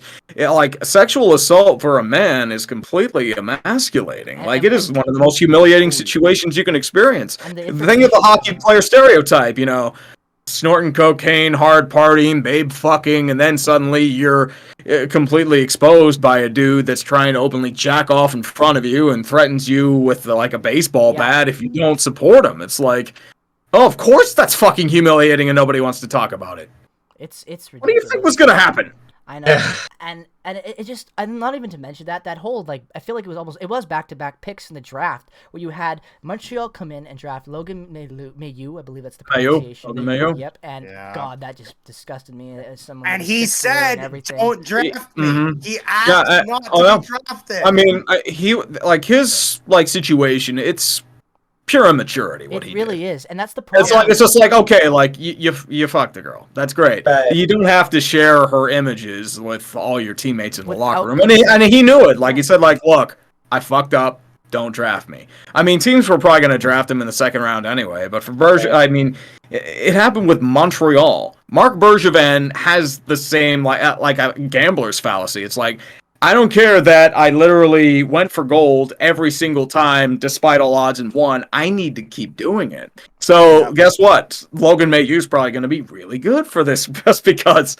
And I mean, don't say like Logan Mailloux should be banned from the league because no, not at all. Yeah, because I here's my example: Patrick Kane. And then I'm just gonna stop. Like that's it. Right. Like if you really cared about banning people from the league, it's like why is Patrick Kane here? I think the biggest problem was that he asked for a year, even though we probably know in hindsight there was no way he was going to be avoided the entire draft.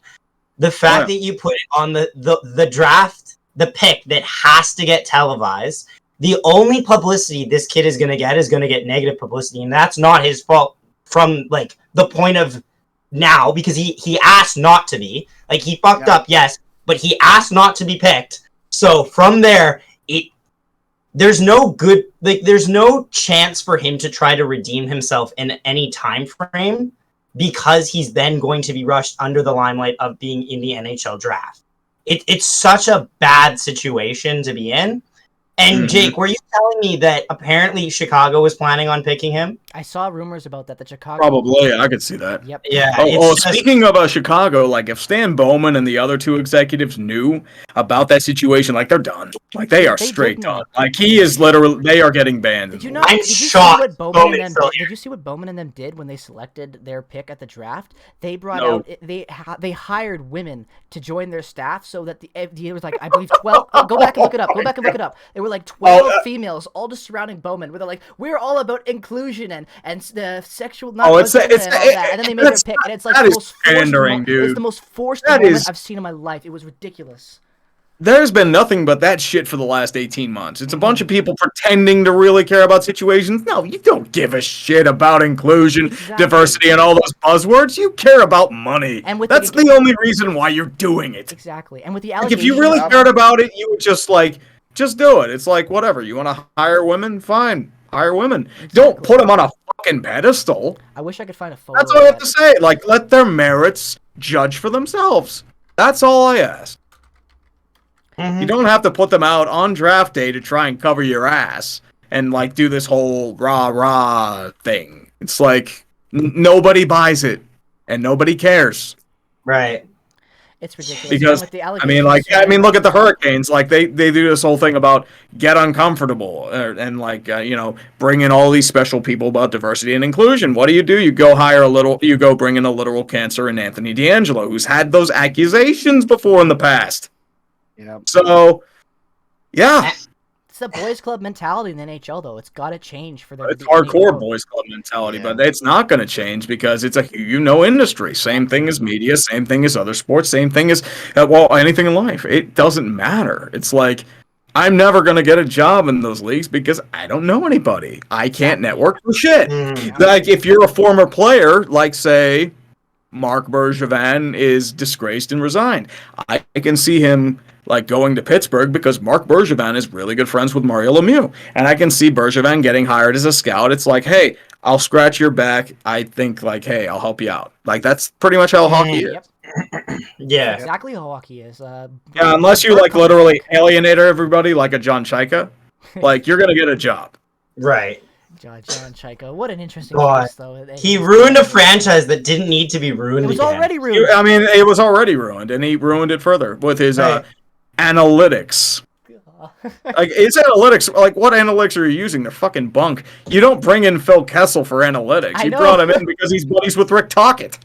Clayton Keller's contract is such a... It's an idea. Analytics don't care about ideas. Exactly. Yeah, That's all I'm saying. It's just... God, analytics. Yeah, so many teams do that, though. Florida, when they had that with a few years ago. Oh, 2016? Yep. Oh, God, dude, that was horrible. Yeah, well, Florida's problem was they went from like a traditional mindset to analytics, then back to traditional after they brought back Dale Talon. That's what fucked them up. And because that was the year, like, it's like, oh, you want Riley Smith here? Just take Jonathan Marchessault, our best scorer. It fucked up everyone. Everyone got fucked from them. That's why everyone was mad at them. Like, Florida is the reason Florida we can't had the talk same thing because now it's like you can't bring back Drieger because now you signed Sergei Bobrovsky to that incredibly awful deal. What? Have fun. God, Florida, like, pisses off everyone because, like, as Jets fans, we sit here going, Florida, if you were competent, we could be talking about us going up against the Caps in the finals. But you were idiots, so you gave them 2/3 of their first line for nothing. Absolutely, just to protect guys that you would lose later on willingly. It's just frustrating. Well, and you protected him for Alex Petrovic. Well, that's Remember like the Jets that. for Vegas. When you look at what the Jets did, the Jets traded Nick Suzuki, the pick that was Nick Suzuki, to protect Tobias Enstrom and Marco Dano. Yeah. And you also have to remember they picked Thorburn for that reason. Yes, they did. And Thorburn, Stanley Cup champion. Let me remind you. Stanley Cup champion. I forget who were you protecting that year. I'm drawing a blank on it. Honestly, we were protecting Enstrom. Enstrom wasn't protected. That's why they made the deal. Enstrom was exposed, but they traded to keep Enstrom, who they ended up disrespecting in the last game and walked out of the locker room after being a franchise player, being drafted by Atlanta and spending his whole career with one franchise. He gets scratched in Game 4 minutes before they have to take the ice because Paul Maurice values Joe Morrow more than Toby Enstrom. So Joe Morrow. Yeah, exactly. Guy had a goal. Guy had one goal. The guy unpacked his locker and left fast before he talked to anybody. Tree. He like franchise player. He spent over 10 years with the organization and he left. No communication. Yeah, back with the Thrashers. I remember him. And the bad stuff about Winnipeg. I thought like he left because he got injured. No, I didn't realize. He left because of that. Because the organization completely disrespected him. There are dark stories about Winnipeg that no one talks about. Winnipeg is just because you're Winnipeg. Exactly. Like, yes, we're so thankful that no one talks about Winnipeg. It's like, dude, if you were New York, like everyone would be talking about you. Right. But it's like, it's that bumfuck hick town up in Canada. Exactly. Nobody cares. That's why this stuff slides through the mud. Same thing with Edmonton shit. Yeah. And Calgary shit. Yeah. I have a question here from one of my viewers, Tree, and let me just find it so I can give him credit for asking. Is right here, Taj Metal. He asked that, do you think why is it that players in today's day and age still judge cities and location more than winning? Because they want the big city life. Look at Artemi Panarin in Columbus. Like, I've been to Columbus. I like that city. It's very accessible. It's, like, relaxing. You're not in a crazy pace. There's enough to do. And there's also, like, it's a cheap cost of living. Like, I'm looking at that regard. Like, maybe it's because I'm from a similar, smaller city as well.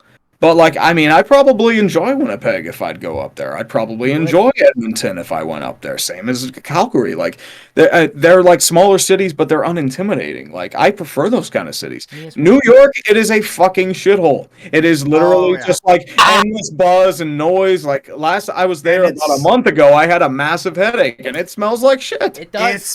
Times Square is a glorified billboard, but people want that because they're in the middle of the action. They want to say they're in New York. Artemi Panarin was offered more money by Columbus, and the Islanders. Yep, the Islanders too. Yeah. And like, I mean, nobody wants to go to Staten Island. Like, you go for culture more than anything, but unless you're like a proven cup-winning team, like a Tampa Bay, you're gonna have trouble. Like, that's why Columbus had to pay Zach Werenski $9.5 million. It's not because he's worth $9.5 million. It's that they didn't really have a choice unless you're from there, like a Jack Roslovic or a Sean Corrali. Like, you don't really want to go to Columbus just because it's like it's a college town. Exactly. It's like it's like the only religion there is Buckeye. I guess that's true. Yeah. That's true. With those small town America, man, college runs the game. But I see, for me, when I think about that, it just baffles me, because if I was like right now with my background, you know, guy who grew up in Vancouver, I've lived in a very big city with a lot of people. I've seen that life, and I've also been time in a lot of Winnipeg.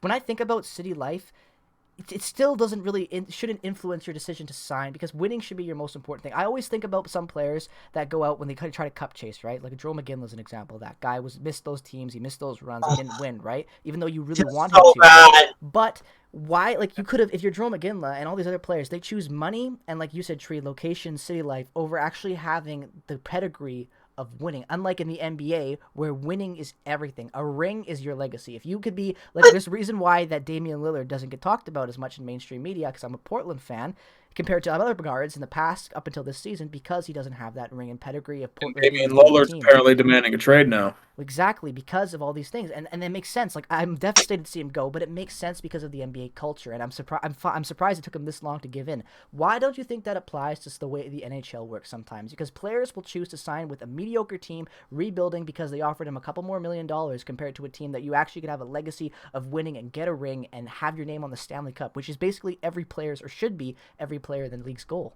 Why do you think? Well, the main difference between the NFL and the NBA too is that the average schmuck or the random grinder is getting paid as much as Connor McDavid is. Yeah, that's the thing too. You know, you can afford to, like, I can afford to get $10 million, but I'll take a lesser contract to ring chase. Ring chasing is a huge issue in the NBA. It is. It's part of the reason. And it's just like it's become very, very tough. Like, I mean, I watched these finals because it was an interesting matchup. That's the reason. Like, if it were like Lakers versus Nets, I wouldn't have watched it either. Yeah, and so, like, with hockey too, it's like your shelf life's very short. You're dealing with taxes, especially in Canada. Yes. That's another thing you have to consider. That's one thing that makes Florida so appealing is Florida and Texas. Florida and Texas, no state income tax. Yeah. If Texas gets another team, the NHL is going to be in trouble. A lot of talent is going to go to Dallas. Houston gets a team, yeah. Yeah, I can see them. I mean, if Arizona, like they should have done a couple years ago, I can see them moving to Houston. They're already in the Central. Exactly. I think that's their first step into relocating to Houston by the NHL, putting them in that division. Yeah, I mean, like the Alex Morello has not panned out there. Like, I mean, you can argue it is pandemic related because a lot of his money is in casinos, and casinos kind of fell to shit. But if you're looking at the shit coming out of Arizona, it's a fucking shit pile. It's embarrassing. Like, it's just like it's the same shit over and over and over again. It's like you've bled hundreds of millions of dollars into this franchise since moving to Arizona. Several owners, at least one or two bankruptcies. Sometimes you got to pull the plug. You have to do it with Atlanta. You might have to do it with Arizona. Like, say, Tillman Fertitta.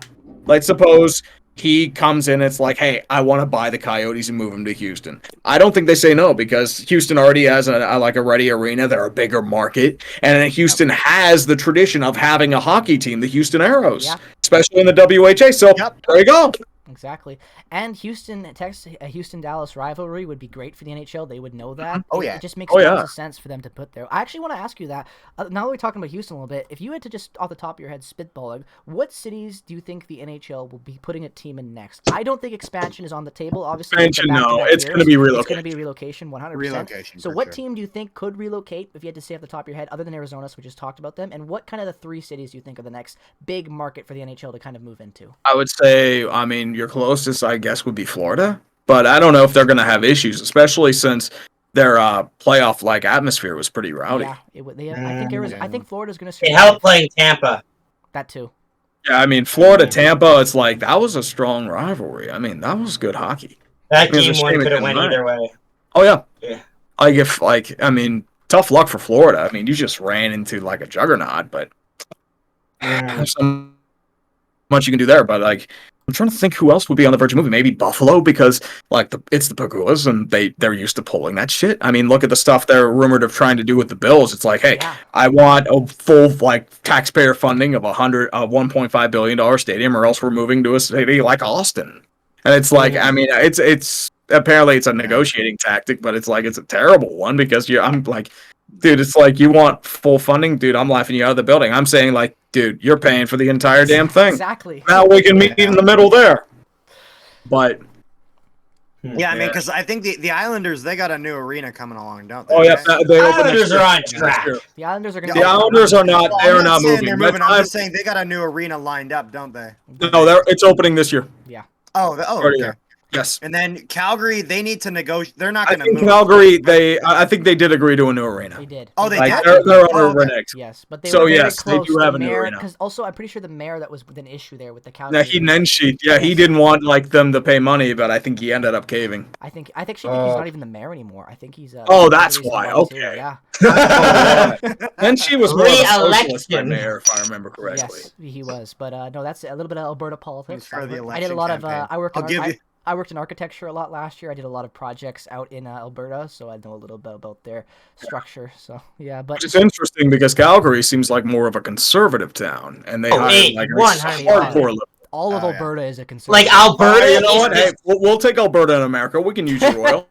Come on, yeah, come to America. it's a we'll more make that racist trade. Texas. We'll take Saskatchewan too. There you go. trade Montana for Alberta, right? I don't know. Like we'll trade you the entire Pacific coast, like take that Washington, too. Oregon, California. We'll take Alaska. Take it, and we will take Alberta and Saskatchewan.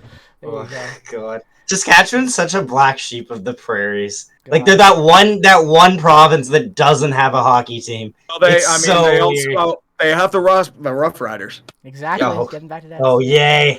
Well, they I almost hate had a the Rough hockey team. Riders. Nearly moved to St. Louis. Nearly moved there in the Yes. early '80s.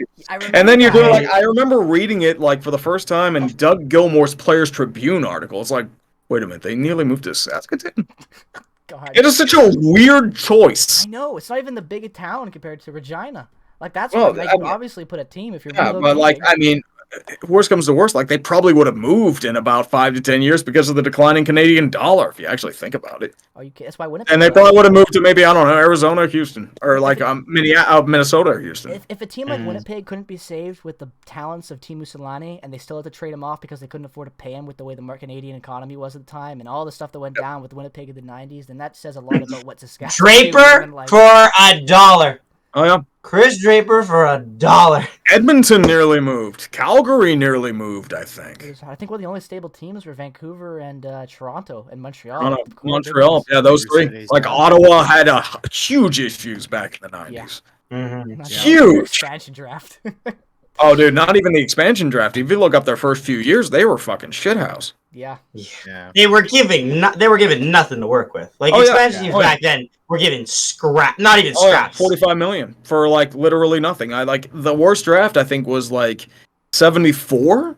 The expansion draft, like there was literally nothing. And I've looked this up. It's like I can't even find an NHL caliber player. Like the only one I can look up is Yvonne Labra. And like Oh my that's God, that's the and best. like 74. It's like Kansas City Scouts and the Washington Capitals, and like the Right. Capitals had like a like less than 10 wins that year. And I'm looking at the expansion draft. It's like there is nobody here, and I'm not really that well versed in mid 70s hockey, but even then, I thought I'd recognize maybe a piece or two. But it's like Right. there is nothing here. It makes you so like. How did you feel about Vegas being exempt from it? Because they've said because like It's kind of BS, but they're not getting any funding or like Right, but, share like, from the money's not- expansion draft pool. money's It not is an kind of issue BS for because Vegas, I'd rather though. take something from them instead of like something from Detroit, or From any Buffalo, team. or anything like that. Like, They're arguably like one of the deepest but teams in the here's league. what you have to consider: if you're Vegas, I'm going right after Robin Lehner because you can't protect Fleury or Lehner. Oh, for sure. Yeah, I think probably the guy they'd probably want to take out would be like a Riley Smith, a guy whose contract sees way too much value over what he's worth. Yeah, For and sure. they'll Those are probably those. they'll probably trade the next Marchessault for him. Great. It's like, here, take Riley Smith, and we will give you Peyton Grant. Cody Glass. Yeah. Last one's already gone by then, but Oh yeah. Yeah. That makes no sense. I'm like, why did Vegas even need to get involved in that trade? Like they well, didn't maybe need they to like even Nolan do it. Patrick, but like I'm. See, Winnipeg are It's out a there. Manitoban who's more injury prone. I still think Nolan Concussions- Patrick has concussions some. is- I still think he can bring Yeah. something to the table. I have a lot of I faith. in It that could kid. like his upside right now is like third liner. Yeah. I think he can still. It's be just like a the concussions decent have kind top of like him. exactly. That's the problem. If he can have any type of full season next year or play competently, I think that he could become an okay top 6 guy in his career. Not maybe not the longevity that you would hope from a guy that was picked as high as he was, but I still think he can bring more value than what we've seen from him. He's got such a good game. It just sucks with the injuries he's had to have in his Else career. pick that year. He would have been so good. It was Heischer, then Then Patrick. Yep.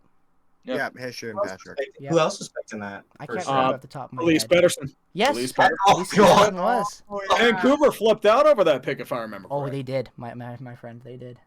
Yeah. And like Detroit flipped out over Moritz Seider. That's why I don't really like talk about like NHL draft picks because it's going to take years to get to that Yeah. point. And Moritz Yeah. Seider looks really damn good right now, so that's why I didn't talk about that pick. Right. Vancouver's interesting though with their picks because the fans out here, like, we just destroy them every year. When I was in high school, my friends and me would always join a Skype call back when Discord wasn't even a thing yet, and we would obviously watch the draft together. And I remember, shout out to my buddy Brett Schubrook, probably watching this. When Pettersson got picked, he almost broke like something. He threw it against. He was beyond pissed, and now he's got like 2 Pettersson jerseys, and he loves the guy. Oh, and I bring that up to him every day, every time. I remember the same thing with Ottawa a couple years ago, picking Brady Tkachuk over Philip Zadina. Yes, that was That was a huge big upset, one man. too. Zadina dropped like 2 spots, I think, and they were like, "Why is no one picking Yeah, him?" Barrett Hayton, I think, got picked over him if I remember Right. correctly. Yeah. I know, like Barrett Hayton. Like Arizona had like weird like dynamics there too. I hope that guy turns around. He was such a good captain in the World Juniors for Canada. Oh, you We'll just want see. I know. I'm doubtful. Like third line, I'm looking at the same thing at this Yeah, point. but I mean, with the 5th overall pick, that is a huge dud. Yep. Oh yeah, for sure. Well, at least it's not as big. as Actually, if the Zadina becomes a top 6 winger. which he Right. easily could. That's why he's I'm He was so one of the much best potential. scorers last year, if I remember correctly. Right. Yes. So, Yeah. That's why I'm happy with You Winnipeg. did quite well. Winnipeg, for all their flaws, their drafting is usually okay. Usually, Like, that's the one they- area I have complete faith in Kevin Cheveldayoff. Yeah, that's the thing that I have the most faith in. Like the worst Because first we round have pick to. would There's no be- other option. Yeah, like all of our first round picks like go on to be on the roster in some extent, hoping Vesalainen continues that trend if Paul Maurice ever decides that he's on the team. But like it's one of the things that we kind of have to out of necessity because we're not going to go sign someone at free agency. Exactly. Our No. biggest free agent signing of all time is Matthew Perreault at like 3 years, $9 million. Like that's. And that was a contract we were so annoyed with afterwards. I liked it personally, but that just puts into perspective. Like when you have to overpay Dmitry Kulikov as your top 4 option, Dimitri, cool. like it's just not a good look. But when His analytics have gotten better, actually. Dmitry Kulikov was a surprise this season because he was picked Yeah, up by he's Edmonton as well, and he actually like I would have he was really good for analytics at least, but analytics aren't everything. Even Yeah, though he's it's a big on, part of the Minnesota defensive now. side of things. Yes, but that's just how it goes, I guess. But no, I like the Jets when they're drafting because when you look at what the Jets have been able to do in like 10 years of existence, Mark Yep. Scheifele with the first pick, and then if I'm not mistaken, the year after that is Jacob Trouba, right? It's somewhere around there. It goes them. There's Truba, there's Connor, there's Ehlers, Josh Roslick's Morrissey. there. Roslick's there with Connor. There's obviously Line A.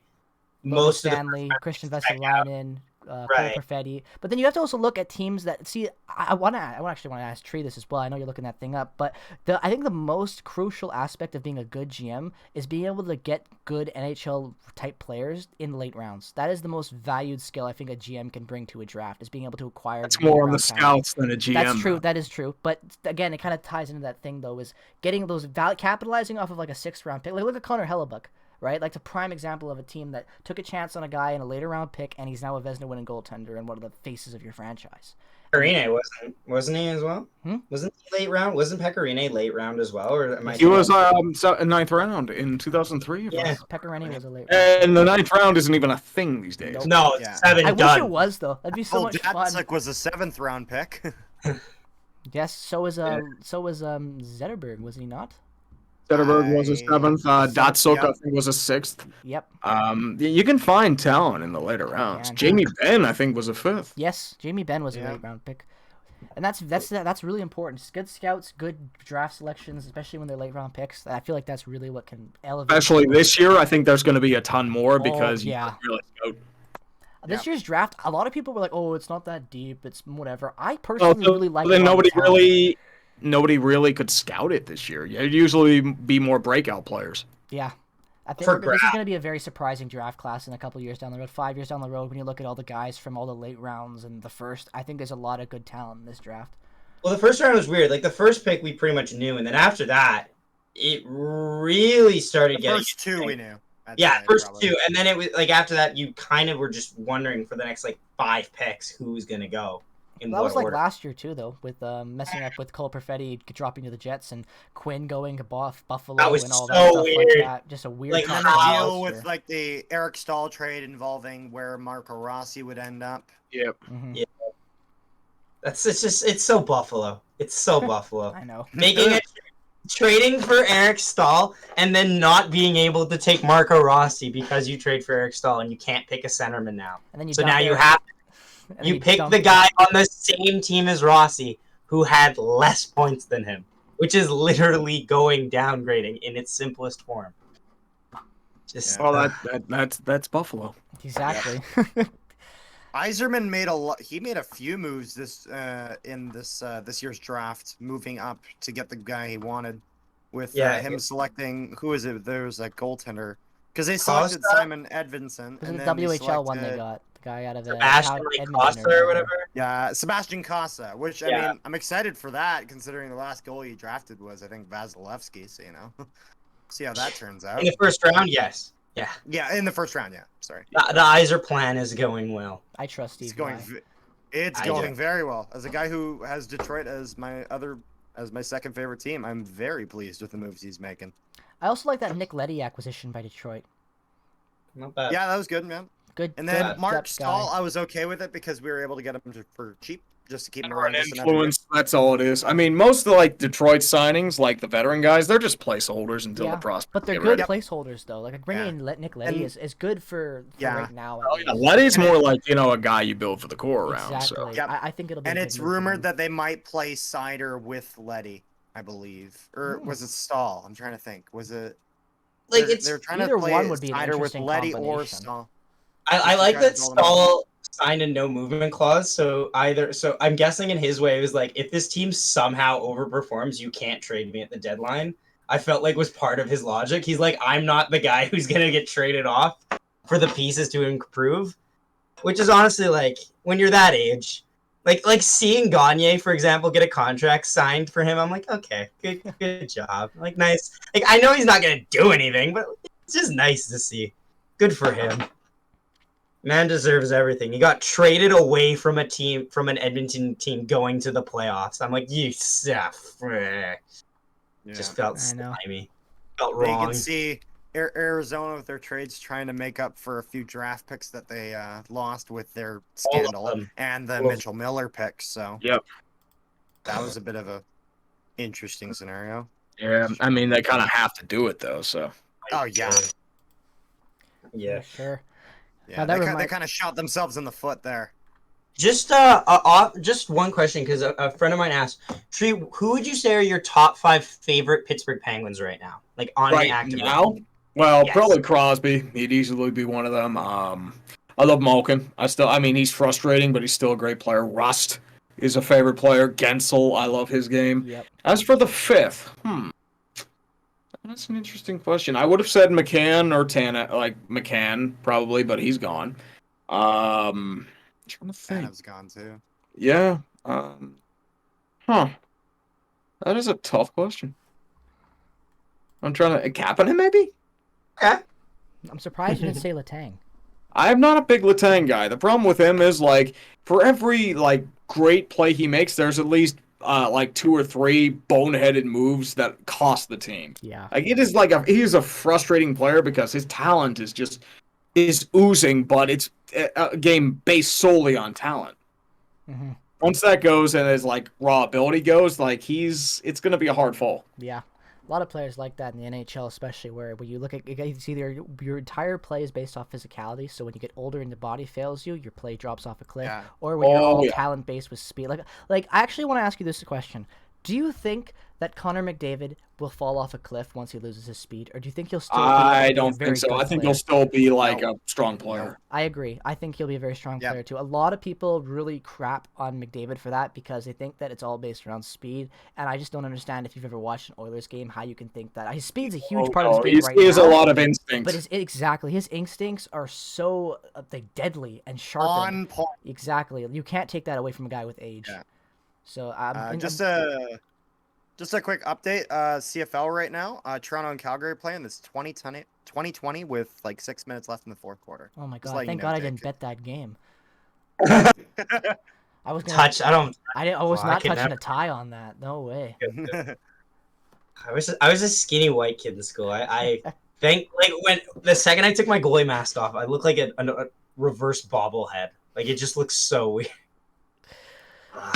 Well, we've had a pretty long, awesome, fun, interesting episode, so I think we can probably wrap this up going on an hour and 40 minutes. One of our longest Yeah. episodes yet. Without a doubt, probably the greatest episode we've also done as well. So I want to thank Yep. you so much, Tree, for coming on and taking this time to have a conversation with us as Jets fans and as the Winnipeg Jets community. We really appreciate it and hearing your thoughts on our team.